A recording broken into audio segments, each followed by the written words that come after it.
Hello everyone, আসসালামু আলাইকুম। কেমন আছেন সবাই? আমি আপনাদের সামনে নতুন একটা রেসিপি নিয়ে হাজির হয়েছি। সেটা কি জানেন? ইলিশ বিরিয়ানি। অনেকটা ইলিশ পোলাওয়ের মতো দেখতেও, এটা কিন্তু ইলিশ পোলাও না, ইলিশ বিরিয়ানি। ইলিশ বিরিয়ানি এবং পোলাও দুটা কিন্তু ভিন্ন ভিন্ন এবং আলাদা আলাদা। বিরিয়ানিটা কিন্তু অনেক মজা হয় খেতে এবং ইলিশের স্বাদ এবং ঘ্রাণ দুটাই অটুট থাকবে। বাসায় কী করে সিম্পল উপকরণ দিয়ে দারুণ মজার এই ইলিশের মৌসুমে ইলিশ বিরিয়ানি রান্না করবেন, চলুন দেখে নিই সেই রেসিপি। চলুন, ইলিশ বিরিয়ানির জন্য কি কি লাগছে। এখানে যেহেতু আমি বিরিয়ানি রান্না করব, সেক্ষেত্রে আমি মাছটা কেটে 2 ভাগ করে নিয়েছি। আমি যদি ইলিশ পোলাও রান্না করতাম অবশ্যই মাছটা আস্ত রেখে দিতাম। বিরিয়ানির ক্ষেত্রে ভেঙে যাওয়ার সম্ভাবনা থাকবে, তাই আমি বড় পিসই মাঝখান থেকে 2 টুকরা করে নিয়েছি।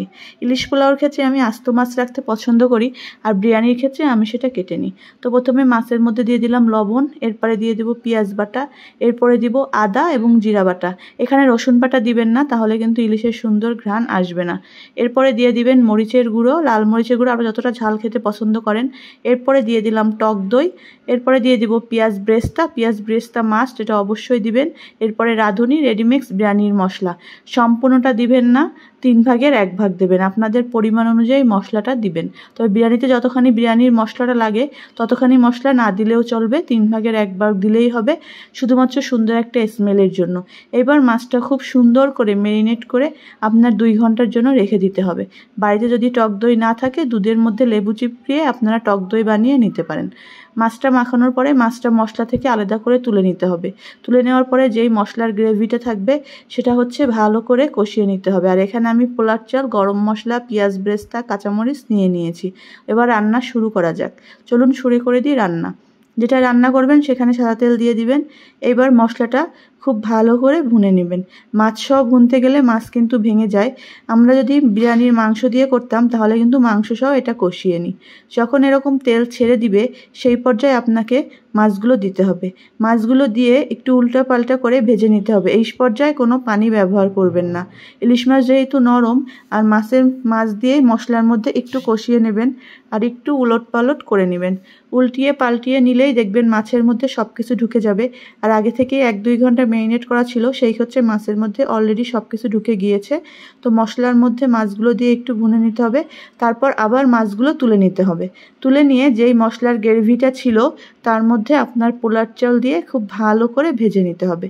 এতে করে প্রত্যেকটা চালের মধ্যে ইলিশের ঘ্রাণ এবং সুন্দরভাবে ঢুকে যাবে এবং মশলা এবং লবণের একটা সুন্দর পারফেক্ট কম্বিনেশন হয়ে যাবে।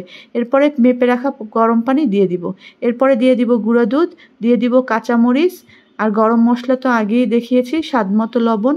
দুধটা স্কিপ করবেন না, আপনারা দুধটা দিবেন, তাহলে দেখবেন বিরিয়ানির স্বাদ দ্বিগুণ বেড়ে গেছে। আসলে বিরিয়ানি যেভাবে রান্না করে সেম টু সেম সেভাবেই রান্নার প্রসেস, শুধু মাংসের বদলে মাছটা।